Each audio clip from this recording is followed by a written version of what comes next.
কি গো কি করতেছেন? এই যে ভাইয়ের ছেলের বার্থডে আজকে, তাই রোস্ট রান্না করতেছি, বিরিয়ানি রান্না করব, ডিম ভুনা করব, টুকটাক আর কি খাবারের আয়োজন করতেছি। হ্যালো গাইস, আসসালামু আলাইকুম। সবাই কেমন আছেন? আশা করি যে যেখানে আছেন ভালো আছেন, সুস্থ আছেন। তো আপনাদের দয়া আমিও আছি ভালো।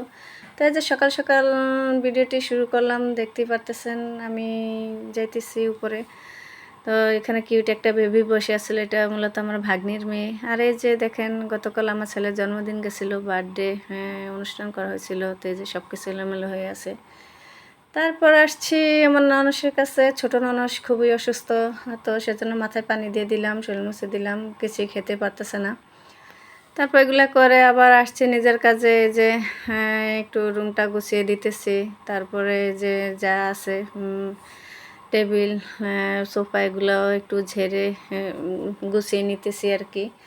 মেয়েদের সাংসারিক জীবনে এগুলাই তো আর কি। পরিষ্কার পরিচ্ছন্নতা থাকাই মানের অঙ্গ। আমার কাছে পরিষ্কার থাকাই ভালো, কারণ আমি নোংরা একদমই পছন্দ করি না। হ্যাঁ, আমার কাছে সবার আগে হলো পরিষ্কার পরিচ্ছন্নতা।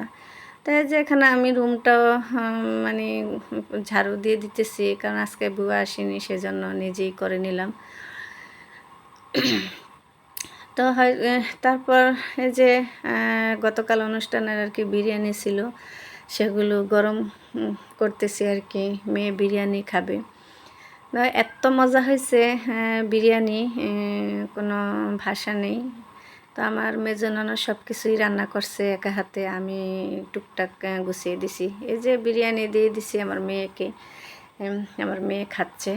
তারপর আবার আসলাম আর কি, এই যে লুকটা একটু দেখানোর জন্য, কারণ জন্মদিনে দিন তো আর আমি ভিডিও বা ছবি কিছুই উঠাইতে পারিনি।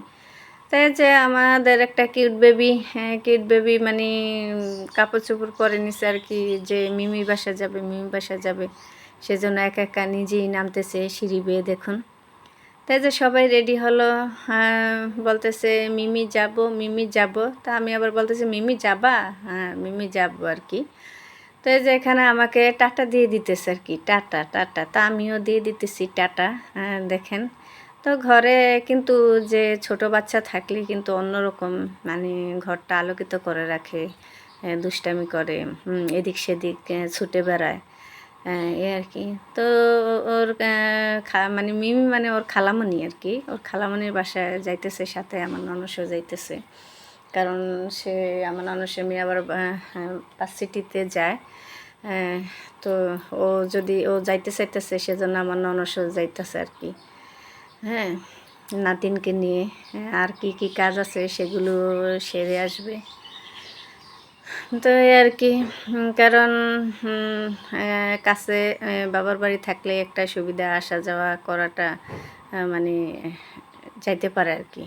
আর দূর হলে তো যে বছরে হয়তো 2-1 মাস, এই আর কি। এই যে চলে গেল আর কি। তারপর আসলাম দুপুরবেলায়, যে ছাদের কাপড় শুকাতে দিয়ে দিছিলাম। এত রোদ উঠছে যে পায়ে মানে জুতা ছাড়া পাড়া দেওয়া যায় না, এরকম একটা অবস্থা।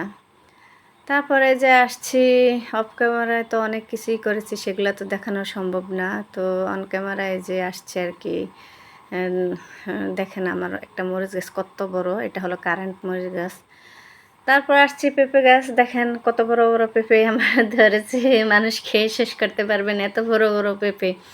তো সে একটা পেঁপে একটু লাল হয়েছে, সেজন্য আমি ছিঁড়তে আসলাম। তো যেমনই হোক, নিজের হাতের জিনিস খাওয়ার মজাটাই আলাদা, কারণ বাজারে সব কিছুই এখনকার ফরমালিন, সেজন্য।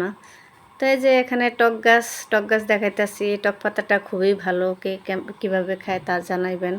এই যে দেখতেই পাচ্ছেন আমার অ্যালোভেরার কী অবস্থা হয়ে আছে, বৃষ্টি হয়েছে অনেক দিন।